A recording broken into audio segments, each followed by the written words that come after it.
গল্প বাড়ি, এটা গল্পের আসর।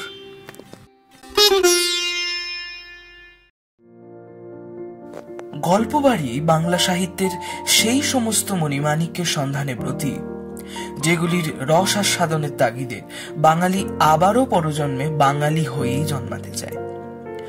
বাংলা সাহিত্যের ক্লাসিক কিছু গল্প দিয়ে সাজানো আমাদের এই মিলন ক্ষেত্র। কান দিয়ে বই পড়লে কেমন ফিল হয় সেটা আপনাকে জানাবে গল্প বাড়ি। সাবস্ক্রাইব করে পাশে থাকার অনুরোধ রইল।